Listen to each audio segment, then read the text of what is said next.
Yung mga naka-Rusi na Raider, pinipilit nilang maging mukhang Raider. Yung sa'yo naman, Raider, pinipilit mo maging Rusi.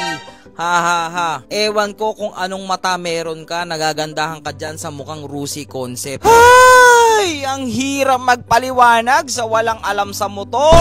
Diyos ko po, bakit ba kayo nabuhay? Dapat talaga hiwalay ang FB ng mga obob tsaka na may alam. Saan naman nanggaling yung idea na Rusi concept yung ginagawa natin sa Raider 150 natin? Porket ba yung mugs natin ay yung sinasabi nyong kamukha ng Rusi? Like what I said, pag nahanapan nyo ako ng ganyang mug sa Rusi, sa inyo na tong mugs na to. Uulitin ko, custom hub CNC mugs ito. Mugs pa lang, presyo na ng isang motor ng Rusi. Hirap kasi sa atin, wala tayong alam sa motor, pero comment tayo ng comment para tayo magmukhang magaling. Hindi naman ako nagmamagaling, pero hindi naman nyo ako kagaya na nagpupumilit, nagmukhang magaling. Anyway, update tayo kay kumpare kasi wala akong balita kung umaandar pa ba siya dahil sunod-sunod yung mga tag-ulan at tatanggalin na rin natin yung decals niya. Titignan natin yung itsura niya kung wala na siyang decals dahil marami ang nagsasabi sa atin na sobrang dami niyang kulay. Kaya ngayon, plan bawasan ng kulay ni kumpare. So ngayon, medyo umaraw na pero bumubugso-bugso pa rin yung ulan. Papunta tayo ngayon kayo nila Kuya Russell dahil yung boarding niya. May border siya dito sa bahay nila eh. So yung... Ayun na oh. Ayun na yung border Kuya Russell. Pasensya ka na talaga. Nakaabala na tayo ng sobra kumpare. Ay nako kumpare. Ayan guys. So, update tayo kay kumpare. Pero bubuksan ko to. Kasya ba yan dyan? So ito na siya. Umaraw na! Woo! Putik-putik pa rin si kumpare, hindi pa rin natin siya nalilinis. Yan, hindi ko rin alam kung umaandar pa ba si kumpare, pero mamaya try natin siyang i-cold start. Ilang araw din to na pahingang. Pogi ng stabilizer oh! Eh! Pogi ng gulong oh! Eh! Pogi ng kadena oh! Eh! Ang pogi nung nagtutulak oh! Eh! Ay nako, cold start natin si kumpare. Namiss kita! Ay ulan! Cold start, cold start. Hindi ko dala yung remote eh.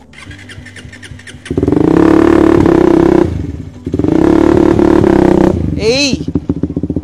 Uy! Uy! Anong nangyari sa motor mo? Malamig! Malamig! Nilalamig siya!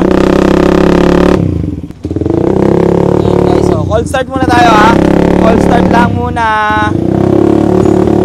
So naka-eco mode lang tayo guys, eco mode lang. So medyo masakit sa tenga pero cold start lang kasi ilang araw itong hindi umaandar tsaka malamig eh. Baka hindi na umaandar pero so far umaandar pa rin naman. So ngayon medyo mainit na. Try naman natin i-race mode siya. Tignan natin kung maganda pa rin yung tunog niya. So naka race mode na tayo. Try natin ha. Ayan, race mode.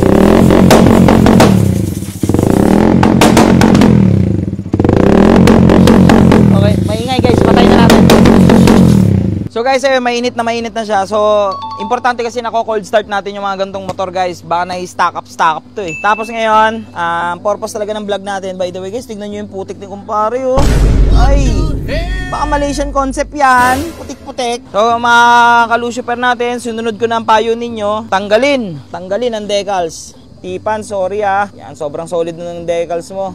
Again ha, so tatanggalin natin yung decals. Again guys ha, 170 sold itong decals na to ha. So thank you sa lahat ng umidol kay kumpare.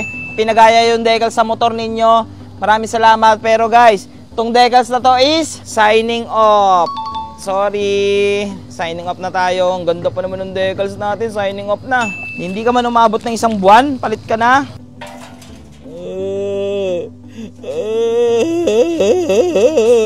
Grabe quality ng decals ni Tipan. So binabatak ko na pero buong buo pa rin oh. Ay! Sumama yung pintura. Fuck shit, what the... Ay! Ay! Sumama yung pintura. Putik na yung sumama yung pintura, gagsti. Guys, so tignan nyo talaga oh. Tignan nyo yung quality ng decals ni Tipan. So parang yun, di ba? Tapos ang maganda dyan, murang-mura lang yan. So ngayon, sa mga nagtatanong, may decals na actually si kumpare. Pero hindi ko muna ipapakita sa inyo. So price ko muna yon. Yan, sinunod ko lang yung mga tips ninyo, sinunod ko lang yung mga payo ninyo. Pero guys, ang kailangan muna natin gawin ngayon is schedule si kumpare ng ceramic coating. Bakit? Para mas maging kintab salamin ba. Tapos ang dami na rin huling nakakita ng montage kay kumpare. Medyo okay naman yung panahon. So try natin magpasok ng kapirasong montage.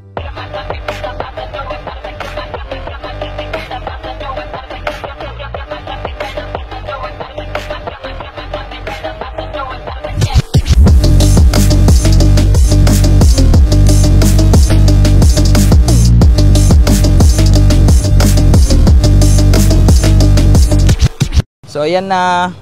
So update, ayan yung mga update natin. Gulong. Tapos guys, may gagawin kami dito sa aming swing arm. Pupunta kami machine shop. Plano namin i-extend pa dito to. Kumbaga pahabain pa yung gulong. Yan, trasin pa dito, sagad talaga hanggang dulo. Yan, para humaba tignan. Tapos luminis tignan dito, usog namin hanggang dito yan. Machine shop, so schedule natin yan. So abangan nyo na lang yon guys. So yan update natin kay kumpare. Tapos ngayon, hindi pa rin natin siya mauwi. Bakit? Kasi po baha-baha pa po dito sa ibang part dito. Masyadong open si kumpare guys, baka mapasukan ng tubig yung throttle body. Mahirap na. So hanggang dyan na lang muna guys, pusuan nyo si kumpare. Abangan nyo yung bago niyang decals.